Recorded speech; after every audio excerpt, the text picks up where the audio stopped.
만약 제가 여러분께 약 한 알을 처방해 드리면서 이 약을 먹으면 노화가 멈추고 수명이 10년은 더 길어질 것이라고 말한다면 어떠시겠습니까? 심지어 이 약은 부작용도 전혀 없고 돈도 들지 않으며 오히려 기분까지 천국을 걷는 것처럼 좋게 만들어준다면 여러분은 믿으시겠습니까? 많은 분들이 불로초를 찾아 헤매고 비싼 영양제를 직구해서 드시지만 정작 우리 침실 안에 숨겨진 가장 강력한 항노화제를 방치하고 있다는 사실은 모르고 계십니다. 오늘 제가 말씀드릴 내용은 단순한 부부관계 조언이 아니라 세포 생물학적으로 증명된 회춘의 비밀이며 여러분의 남은 인생을 송두리째 바꿔놓을 과학적인 진실입니다. 본격적인 이야기를 시작하기에 앞서 저와 함께 이 놀라운 건강의 비밀을 더 많은 분들과 나눌 수 있도록 구독과 좋아요 버튼을 한번 지그시 눌러주시면 감사하겠습니다. 여러분의 작은 관심이 제가 더 좋은 의학 정보를 연구하고 전달하는 데에 정말 큰 힘이 됩니다. 우리가 흔히 건강을 잃으면 모든 것을 잃는다고 말하지만 정작 왜 건강해야 하는지 그 근본적인 목적을 잊고 사는 경우가 참 많습니다. 단순히 숨만 쉬면서 오래 사는 것이 아니라 사랑하는 사람과 뜨겁게 교감하고 활력 넘치는 밤을 보낼 수 있는 힘을 유지하는 것이야말로 진정한 장수의 목적이 아닐까요? 의학계에서는 50대에서 60대를 소위 신체의 격병이라고 부르는데 이 시기에 어떤 생활 습관을 들이느냐가 남은 40년의 삶의 질을 결정짓습니다. 특히 최근 미국 캘리포니아 대학 샌프란시스코 캠퍼스 연구진이 발표한 연구 결과는 우리에게 아주 신선한 충격을 던져주고 있습니다. 연구진은 수많은 중년 남녀를 대상으로 그들의 생활 패턴과 세포 노화 속도를 정밀하게 추적 관찰했는데 그 결과 아주 흥미로운 상관관계가 밝혀졌습니다. 일주일에 한 번 이상 규칙적으로 잠자리 사랑을 나누는 그룹이 그렇지 않은 그룹에 비해 텔로미어의 길이가 월등히 길게 유지되었다는 사실입니다. 여기서 텔로미어라는 용어가 다소 생소하게 들리실 수도 있겠지만 이것을 이해하는 것이 오늘 이야기의 핵심이기에 조금 쉽게 풀어서 설명해 드리겠습니다. 우리가 신발끈을 자세히 들여다보면 끈의 양쪽 끝부분이 풀어지지 않도록 단단하게 플라스틱 캡으로 감싸져 있는 것을 보실 수 있을 겁니다. 우리 몸의 유전 정보를 담고 있는 염색체 역시 그 끝부분이 손상되지 않도록 보호하는 덮개가 있는데 이것이 바로 텔로미어입니다. 문제는 세포가 분열을 거듭하고 우리가 나이를 먹을수록 이 텔로미어라는 보호 덮개가 마치 닳아버린 신발끈처럼 점점 짧아진다는 데에 있습니다. 이 길이가 짧아지면 세포는 더 이상 분열하지 못하고 노화가 급격하게 진행되며 결국 각종 퇴행성 질환이나 암과 같은 치명적인 질병에 노출되게 됩니다. 즉, 텔로미어의 길이는 내 주민등록상의 나이가 아니라 내 몸이 생물학적으로 얼마나 늙었는지를 보여주는 가장 정확한 생체 시계라고 할 수 있습니다. 그런데 놀랍게도 사랑하는 사람과의 깊은 신체적 교감이 이 텔로미어가 닳아 없어지는 속도를 획기적으로 늦춘다는 것이 과학적으로 입증된 것입니다. 도대체 침대 위에서의 행위가 어떻게 세포 깊숙한 곳에 유전자까지 영향을 미치는지 의아해 하실 분들이 많을 거라 생각합니다. 그 비밀은 바로 관계를 가질 때 우리 뇌와 몸에서 폭발적으로 분비되는 칵테일과도 같은 호르몬의 작용에 숨겨져 있습니다. 우리가 사랑을 나누고 절정에 도달하는 과정에서 엔돌핀과 옥시토신, 그리고 도파민 같은 신경 전달 물질들이 마치 소나기처럼 온몸의 혈관을 타고 흐르게 됩니다. 이 호르몬들은 단순히 기분을 좋게 만드는 것을 넘어서 우리 몸속에 쌓여있는 산화 스트레스를 제거하고 염증 반응을 억제하는 강력한 항산화제 역할을 수행합니다. 현대의학에서는 스트레스를 텔로미어 단축의 가장 큰 주범으로 지목하고 있는데 규칙적인 성생활이 이 스트레스를 해소하는 가장 강력한 기제이기 때문입니다. 어떤 분들은 나이가 들어서 체력도 예전 같지 않고 일주일에 한 번이라는 횟수가 부담스럽다고 말씀하시기도 합니다. 하지만 여기서 중요한 것은 기계적인 횟수나 퍼포먼스가 아니라 서로의 천을 느끼고 깊이 연결되어 있다는 심리적인 안정감과 신체적인 자극입니다.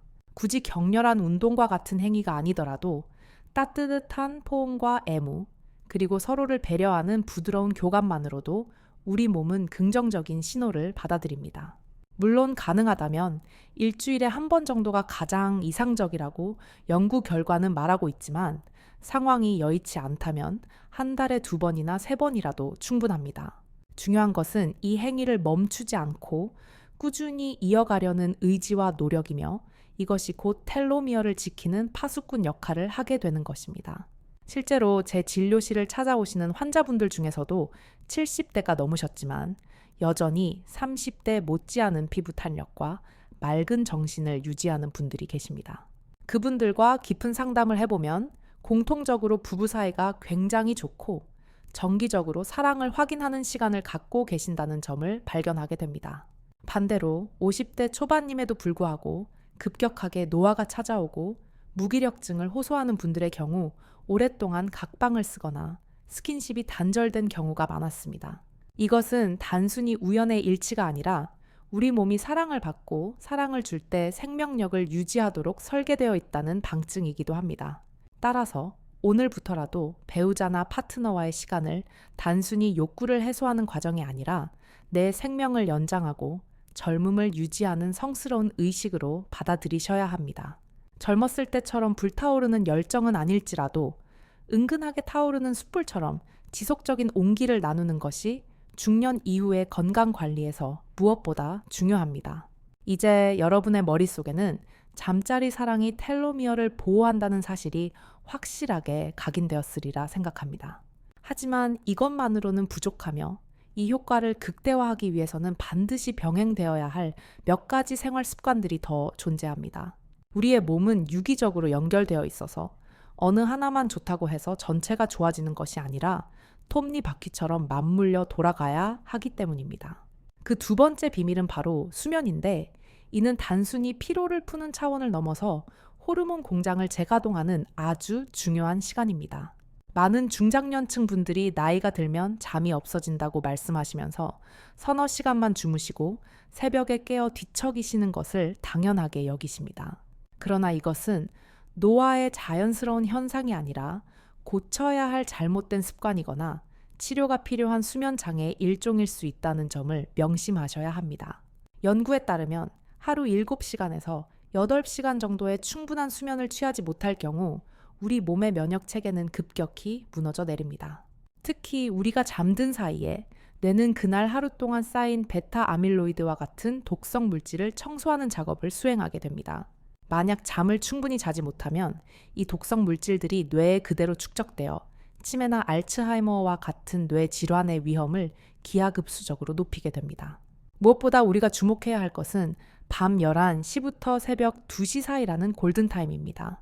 이 시간대는 우리 몸에서 성장 호르몬이 가장 왕성하게 분비되는 시간인데 아이들에게만 성장 호르몬이 필요한 것이 절대 아닙니다. 성인에게 분비되는 성장 호르몬은 키를 키우지는 않지만 손상된 세포를 복구하고 근육을 재생하며 지방을 태우는 아주 핵심적인 회춘 호르몬입니다. 비싼 돈을 주고 성장 호르몬 주사를 맞는 분들도 계시지만 제때 잠자리에 드는 것만으로도 내 몸 안에서 천연 호르몬이 뿜어져 나오게 할 수 있습니다. 따라서 밤 10시 반 정도에는 모든 일과를 마치고 잠자리에 들 준비를 완료하는 것이 좋으며 늦어도 11시에는 깊은 잠에 빠져 있어야 합니다. 이 골든타임을 놓치고 새벽 늦게까지 깨어 있다가 늦잠을 자는 것은 마치 보약이 끓고 있는 시간에 뚜껑을 열어 김을 다 빼버리는 것과 같습니다. 수면의 질을 높이기 위해서는 침실 환경을 완벽하게 통제하는 것이 필요한데 가장 중요한 것은 빛을 차단하는 것입니다. 아주 미세한 불빛이라도 시신경을 자극하면 우리 뇌는 아직 낮이라고 착각하여 수면 유도 호르몬인 멜라토닌의 분비를 억제해버립니다. 그러므로 주무실 때는 암막 커튼을 활용하여 방을 칠흑 같은 어둠으로 만들고 수면 안대를 착용하는 것도 아주 좋은 방법 중 하나입니다. 여기서 우리가 반드시 짚고 넘어가야 할 현대인의 고질적인 병폐가 하나 있는데 바로 잠들기 직전까지 스마트폰을 손에서 놓지 못하는 습관입니다. 침대에 누워서 스마트폰의 블루라이트를 쬐는 것은 뇌에게 지금은 대낮이니 깨어 있으라고 강제로 명령을 내리는 것과 다름없는 가혹 행위입니다. 또한 자극적인 뉴스나 영상들은 교감신경을 흥분시켜 몸을 긴장 상태로 만들고 이는 깊은 수면 단계로 진입하는 것을 원천적으로 차단합니다. 건강한 잠자리를 위해서는 최소한 취침 1시간 전에는 모든 전자기기에 전원을 끄고 뇌가 휴식할 수 있는 예열 시간을 주어야 합니다. 이때 스마트폰 대신 미지근한 물로 샤워를 하거나 가벼운 족욕을 하는 것은 천을 약간 상승시켰다가 떨어뜨리며 자연스러운 수면을 유도하는 훌륭한 전략입니다. 따라서 오늘 밤부터는 스마트폰을 침실 밖 거실에 두고 들어오시는 것을 강력하게 권해드리며 이것 하나만 바꿔도 아침의 개운함이 달라질 것입니다. 지금까지 말씀드린 규칙적인 사랑과 충분한 수면, 이 두 가지만 잘 지켜도 여러분의 신체 나이는 실제 나이보다 적어도 5살 이상 젊어질 것입니다. 하지만 육체적인 건강만큼이나, 아니 어쩌면 그보다 더 중요할 수 있는 것이 바로 정신의 건강을 챙기는 것입니다. 몸은 근육질이고 튼튼한데 마음이 병들어 있다면 그 육체의 건강은 사상 누각처럼 언제 무너질지 모르는 위태로운 상태일 뿐입니다. 특히 뇌 과학적인 관점에서 보았을 때 긍정적인 사고방식과 감사하는 마음이 뇌의 구조 자체를 물리적으로 변화시킨다는 사실은 매우 놀랍습니다.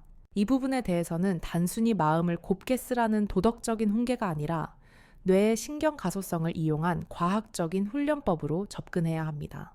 우리가 헬스장에서 무거운 덤벨을 들며 이두박근을 키우듯이 뇌에도 긍정의 근육을 키우는 트레이닝이 반드시 필요합니다. 많은 분들이 나이가 들면 기억력이 감퇴하고 인지 능력이 떨어지는 것을 어쩔 수 없는 숙명처럼 받아들이시지만 사실 뇌는 죽을 때까지 변화하고 성장할 수 있는 가소성을 지니고 있습니다. 다만 우리가 뇌를 어떻게 사용하느냐에 따라 그 변화의 방향이 긍정적일 수도 있고 부정적일 수도 있다는 것이 핵심입니다. 매일 불평과 걱정을 일삼는 사람의 뇌를 자기 공명 영상 장치로 촬영해보면 스트레스를 관장하는 편도체가 비정상적으로 비대해져 있는 것을 확인할 수 있습니다. 반대로 매사에 감사하고 긍정적인 감정을 자주 느끼는 사람들은 기억과 학습을 담당하는 해마 부위가 두껍고 튼튼하게 발달되어 있습니다. 그렇다면 어떻게 해야 우리 뇌를 긍정적인 방향으로 리모델링할 수 있을까요? 가장 쉽고 강력한 방법은 잠들기 직전 하루를 마무리하며 감사일기를 쓰는 것입니다. 거창하게 긴 글을 쓸 필요도 없이 오늘 하루 있었던 일 중에서 나를 미소 짓게 했던 아주 사소한 일 3가지만 떠올려 적어보는 것입니다. 예를 들어 아침 출근길에 마주친 이름 모를 들꽃이 예뻤다거나 점심 식사 후 마신 커피 한 잔의 향이 좋았다거나 친구가 건넨 따뜻한 말 한마디가 고마웠다는 식입니다. 이런 작은 행복의 조각들을 의식적으로 찾아내어 기록하는 행위는 뇌에게 긍정적인 패턴을 인식하도록 가르치는 일종의 코딩 작업과 같습니다. 처음에는 별것 아닌 것처럼 느껴질 수도 있겠지만 이것이 1달, 2달 쌓이다 보면 세상을 바라보는 프레임 자체가 획기적으로 바뀌게 됩니다. 예전 같으면 짜증냈을 상황에서도 긍정적인 면을 먼저 발견하게 되고 스트레스를 받아 넘기는 회복 탄력성이 놀라울 정도로 향상되는 것을 경험하게 되실 겁니다. 또한 잠들기 전에 긍정적인 생각을 하며 잠자리에 드는 것은 수면 중에 뇌가 기억을 정리하는 과정에도 지대한 영향을 미칩니다. 우리의 뇌는 수면 중에 그날 있었던 정보들을 단기 기억에서 장기 기억으로 옮기는 작업을 하는데 잠들기 직전의 감정 상태가 이 과정의 필터 역할을 합니다. 행복한 감정으로 잠들면 뇌는 긍정적인 기억들을 우선적으로 저장하고 강화하지만 걱정과 분노를 안고 잠들면 부정적인 기억들이 뇌에 깊이 뿌리 박히게 됩니다. 그러니 오늘 밤부터라도 머리맡에 작은 노트를 두고 나만의 행복 목록을 작성해 보시기를 권해드리며 이는 치매 예방에도 탁월한 효과가 있습니다. 정신 건강을 챙기는 또 다른 중요한 요소는 내가 진정으로 즐길 수 있는 활동, 즉 몰입할 수 있는 취미를 가지는 것입니다.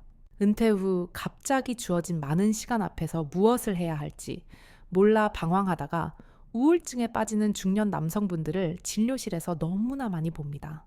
평생 일만 하느라 내가 무엇을 좋아하는지조차 잊고 살아왔던 분들에게 이제부터라도 나를 위한 놀이를 찾으라고 말씀드리면 쑥스러워 하시기도 합니다. 하지만 무언가에 푹 빠져서 시간 가는 줄 모르는 몰입의 상태야말로 뇌가 가장 활발하게 활동하며 젊어지는 순간입니다. 그것이 악기 연주든 그림 그리기든 아니면 정원을 가꾸는 일이든 상관없이 내가 주체가 되어 즐거움을 느끼는 활동이라면 무엇이든 좋습니다. 이런 취미 활동은 도파민 분비를 촉진하여 삶의 활력을 불어넣을 뿐만 아니라 새로운 것을 배우는 과정에서 뇌세포 간의 연결망을 촘촘하게 만들어줍니다. 특히 손을 많이 사용하는 활동이나 복잡한 규칙을 익혀야 하는 활동일수록 뇌의 전두엽을 자극하여 인지 기능 향상에 큰 도움이 됩니다. 스트레스 관리 역시 정신 건강에서 빼놓을 수 없는 부분인데 사실 스트레스를 아예 받지 않고 사는 것은 불가능에 가깝습니다. 중요한 것은 스트레스가 발생했을 때 그것을 내 안에 가두어 두지 않고 건강한 방식으로 흘려보내는 나만의 배출구를 만드는 것입니다. 어떤 분들은 술이나 담배로 스트레스를 풀려고 하시지만 이는 일시적인 마취 효과일 뿐 오히려 몸과 마음을 더 병들게 하는 지름길입니다. 대신 명상이나 요가 혹은 가벼운 산책을 통해 뇌를 이완시키고 복잡한 생각의 고리를 끊어내는 연습을 하셔야 합니다. 심호흡을 깊게 몇 번 하는 것만으로도 부교감 신경이 활성화되어 흥분된 마음을 가라앉히고 스트레스 호르몬인 코르티솔 수치를 낮출 수 있습니다. 우리가 마음의 근육을 단단하게 키워놓으면 웬만한 시련이나 스트레스가 닥쳐와도 흔들리지 않고 의연하게 대처할 수 있는 내면의 힘이 생깁니다. 이어서 네 번째로 말씀드릴 건강 비결은 바로 우리 몸을 끊임없이 움직여야 한다는 것입니다. 현대인의 생활 방식은 앉아서 생활하는 시간이 압도적으로 많은데 의학계에서는 이를 의자 중독이라고 부르며 흡연만큼이나 해로운 것으로 간주합니다. 오랫동안 앉아 있으면 혈액 순환이 정체되고 대사 기능이 떨어지며 인슐린 저항성이 높아져 당뇨병과 심혈관 질환의 위험이 급증합니다. 더 무서운 것은 장시간 좌식 생활이 엉덩이 근육을 약화시키고 척추와 골반의 정렬을 무너뜨려 만성적인 허리 통증을 유발한다는 점입니다. 따라서 틈날 때마다 자리에서 일어나 스트레칭을 하고 가까운 거리는 걸어 다니며 엘리베이터 대신 계단을 이용하는 등 생활 속에서의 움직임을 늘려야 합니다. 여기서 오해하지 않으셔야 할 것은 제가 말씀드리는 움직임이 반드시 헬스장에서 땀을 뻘뻘 흘리며 하는 고강도 운동만을 의미하는 것은 아니라는 점입니다. 물론 규칙적인 운동은 좋지만 평소에 전혀 움직이지 않다가 갑자기 무리한 운동을 하는 것은 오히려 관절 부상이나 심장마비와 같은 부작용을 초래할 수 있습니다. 중요한 것은 일상생활 속에서 엉덩이를 의자에서 떼는 빈도를 높이는 것이며 이것을 니트, 즉 비운동성 활동 열 생성이라고 부릅니다. 집 안에서 청소기를 돌리거나 설거지를 하고 마트에서 장을 보며 걷는 모든 활동들이 쌓이면 엄청난 칼로리를 소모하고 건강을 지키는 밑거름이 됩니다. 실제로 장수촌으로 유명한 오키나와나 사르데냐의 노인들을 보면 헬스장에 다니지 않아도 하루 종일 텃밭을 가꾸고 가축을 돌보며 부지런히 몸을 움직이십니다. 이런 저강도의 지속적인 신체 활동이 고강도의 단발성 운동보다 장수와 건강 유지에 훨씬 더 효과적이라는 연구 결과들이 계속해서 나오고 있습니다. 그러니 오늘부터 텔레비전을 보실 때도 소파에 파묻혀 있지 마시고 제자리 걸음을 하거나 스쿼트를 몇 개라도 하면서 시청하는 습관을 들여보시기 바랍니다. 또한 걷기 운동은 단순히 다리 근육만 쓰는 것이 아니라 발바닥의 자극을 통해 뇌 혈류량을 증가시키고 우울증을 예방하는 최고의 전신 운동입니다. 하루에 7,000보에서 8,000보 정도만 걸어도 사망률이 현저하게 낮아진다는 통계가 있으니 굳이 10,000보를 채우려고 강박을 가질 필요는 없습니다. 자신의 체력에 맞게 무리하지 않는 선에서 꾸준히 걷는 것이 중요하며 햇볕을 쬐며 걷는다면 비타민 D 합성까지 되어 뼈 건강에도 일석이조입니다. 5번째로 강조하고 싶은 것은 바로 바른 자세를 유지하는 습관인데 이는 겉모습뿐만 아니라 장기 기능과도 직결되는 문제입니다. 나이가 들면 등 근육이 약해져서 자기도 모르게 등이 굽고 어깨가 말리게 되는데 이런 자세는 폐활량을 감소시키고 소화불량을 일으키는 원인이 됩니다. 구부정한 자세는 흉곽을 압박하여 폐가 충분히 부풀어 오르는 것을 방해하고 이로 인해 산소 섭취량이 줄어들면 온몸의 세포가 만성적인 산소 부족에 시달리게 됩니다. 또한 척추가 휘어지면 척추신경을 압박하여 원인 모를 통증이나 저림 증상이 나타날 수 있고 심하면 내부 장기의 위치까지 변형될 수 있습니다. 따라서 의식적으로 가슴을 활짝 펴고 턱을 당기며 정수리를 천장 쪽으로 누가 잡아 당긴다는 느낌으로 척추를 곧게 세우는 연습을 수시로 해야 합니다. 바른 자세를 취하면 당당하고 자신감 있어 보일 뿐만 아니라 실제로 테스토스테론 수치가 올라가고 스트레스 호르몬은 내려간다는 연구 결과도 있습니다.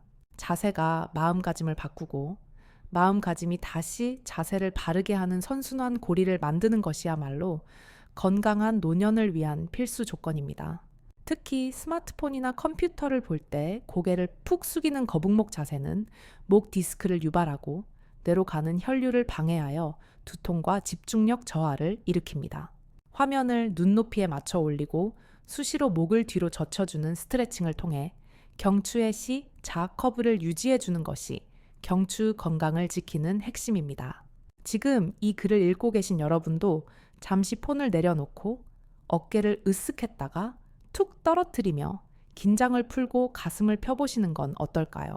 다음으로 6번째 비밀은 뇌를 끊임없이 자극하는 지적 활동과 사회적 교류를 멈추지 않는 것입니다. 은퇴 후에 집에만 틀어박혀 텔레비전만 친구 삼아 지내는 것은 뇌를 가장 빨리 늙게 만드는 지름길이자 치매로 가는 고속도로와 같습니다. 우리의 뇌는 새로운 자극을 받을 때마다 신경세포 간의 시냅스 연결을 강화하고 새로운 신경회로를 만들어내는데 이를 뇌가소성이라고 합니다. 하지만 매일 똑같은 일상에 안주하고 아무런 생각 없이 멍하게 지내면 쓰지 않는 뇌세포들은 가지치기를 당해 점차 소멸해버리고 맙니다. 따라서 외국어를 배우거나 악기를 익히는 것처럼 평소에 해보지 않았던 낯선 활동에 도전하여 뇌에게 신선한 충격을 주어야 합니다. 꼭 거창한 공부가 아니더라도 신문을 읽고 사설을 요약해 본다거나 십자 말풀이를 하는 것, 그리고 내비게이션 없이 낯선 길을 찾아가 보는 것도 훌륭한 뇌 운동입니다. 중요한 것은 뇌가 귀찮아할 정도로 약간의 난이도가 있는 과제를 수행하면서 뇌를 땀 흘리게 만드는 과정이 필요하다는 점입니다. 그리고 이보다 더 좋은 뇌 자극제는 바로 사람들과 만나서 대화하고 소통하는 사회적 활동입니다. 다른 사람의 눈을 맞추고 표정을 읽으며 적절한 반응을 하는 대화의 과정은 우리 뇌의 전두엽과 측두엽 그리고 후두엽을 동시에 사용하는 고차원적인 멀티태스킹입니다. 연구에 따르면 사회적 고립감이 높은 사람은 그렇지 않은 사람보다 치매 발병 위험이 무려 40% 이상 높다는 충격적인 결과가 있습니다. 고독은 단순히 외로운 감정의 문제를 넘어 우리 몸의 만성적인 염증 반응을 일으키고 면역력을 떨어뜨리는 실체적인 질병의 원인이 됩니다. 그러므로 마음이 통하는 친구를 만나 수다를 떨거나 지역사회의 봉사활동이나 동호회에 참여하여 소속감을 느끼는 것이야말로 가장 강력한 항노화제입니다. 나이가 들수록 인간관계의 폭을 넓히는 것보다는 깊고 진실한 관계를 유지하는 것이 중요하며 단 한 명이라도 내 이야기를 온전히 들어줄 사람이 있다면 뇌는 안정을 찾습니다. 이제 화제를 조금 돌려 우리 몸을 구성하는 재료가 되는 식습관에 대해 깊이 있는 이야기를 나누어 보도록 하겠습니다. 우리가 먹는 음식이 곧 우리 자신이라는 말은 결코 비유가 아니라 세포 하나하나가 매일 우리가 섭취하는 영양소로 새롭게 태어난다는 생물학적 진실입니다. 7번째 비밀은 바로 장 건강이 전신 건강의 뿌리라는 사실을 인식하고 장내 미생물 생태계를 가꾸는 정원사가 되어야 한다는 것입니다.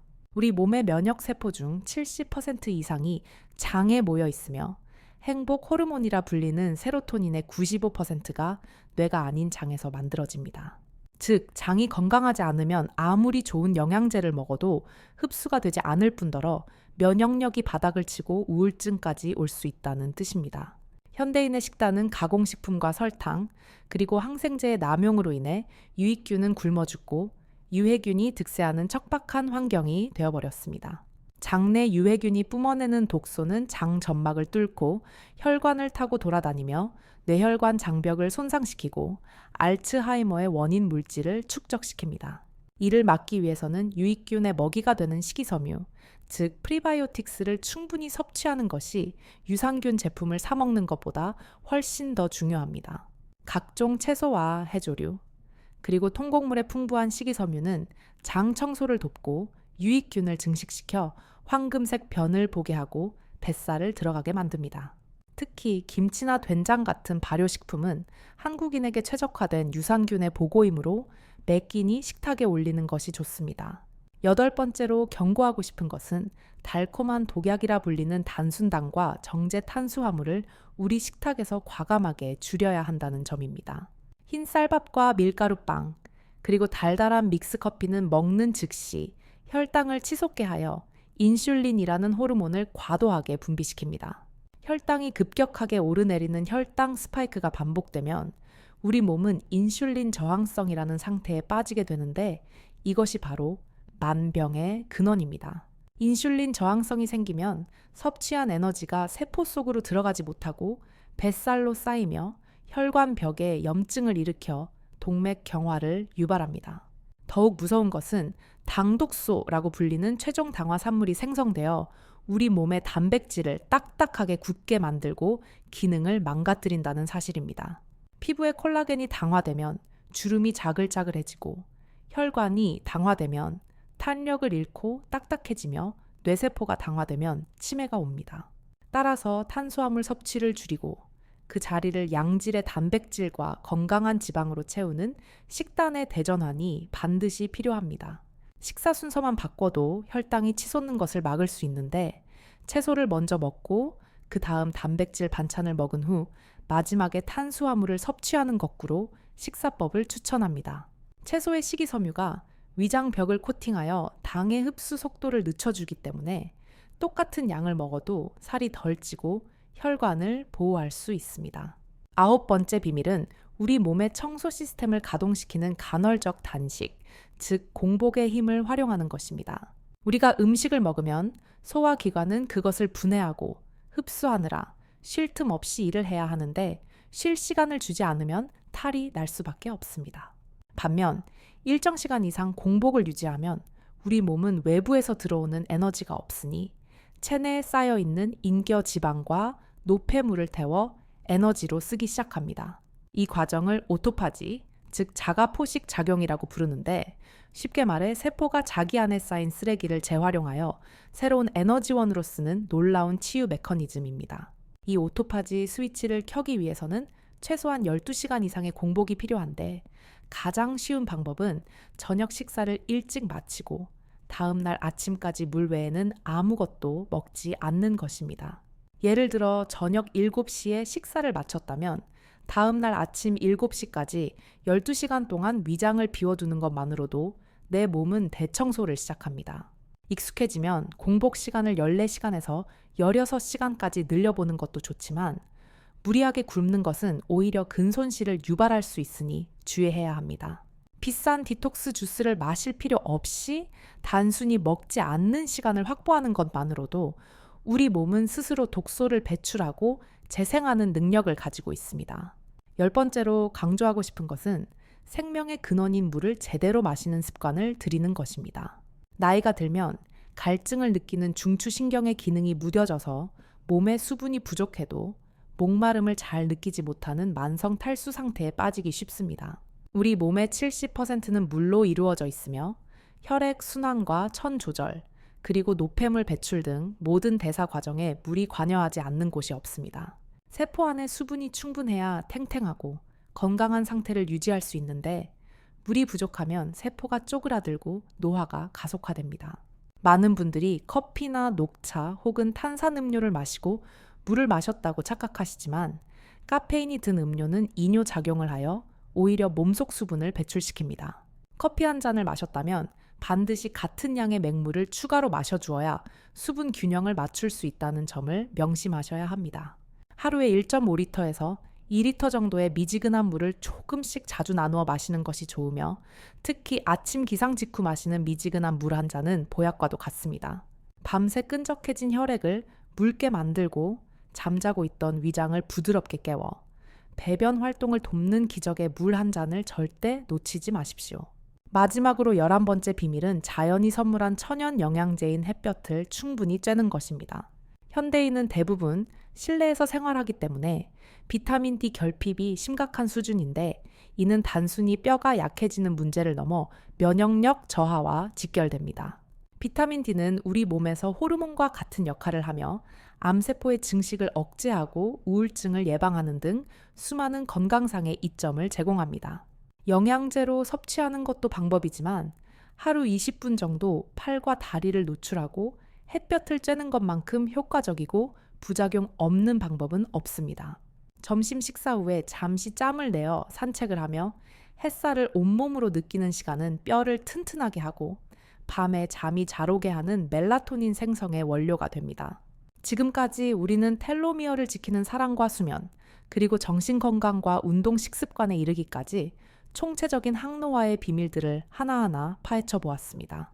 아마 이 내용을 들으시면서 다 아는 내용이라고 생각하시는 분들도 계실 테고 너무 많아서 실천하기 어렵다고 느끼시는 분들도 계실 겁니다. 하지만 아는 것과 실천하는 것은 하늘과 땅 차이이며 건강은 머리가 아닌 몸으로 익히는 습관의 결과물입니다. 거창한 목표를 세우고 며칠 하다가 포기하는 것보다는 오늘 당장 물 한 잔을 더 마시고 한 번 더 웃고 10분 더 걷는 작은 변화가 훨씬 더 값집니다. 이런 작은 노력들이 모여 1년이 되고 10년이 되면 남들과는 확연히 다른 활력 넘치고 품위 있는 노년을 맞이하게 될 것입니다. 우리가 100살까지 사는 것도 중요하지만 침대에 누워서 링거병만 바라보며 연명하는 100세는 그 누구도 원하지 않을 것입니다. 내 두 다리로 여행을 다니고 맛있는 음식을 즐기며 사랑하는 사람들과 추억을 쌓는 건강 수명을 늘리는 것이야말로 우리가 추구해야 할 진정한 목표입니다. 제가 오늘 말씀드린 내용들은 큰 돈이 드는 것도 아니고 특별한 도구가 필요한 것도 아니며 오직 여러분의 마음가짐과 실천 의지만 있으면 가능한 것들입니다.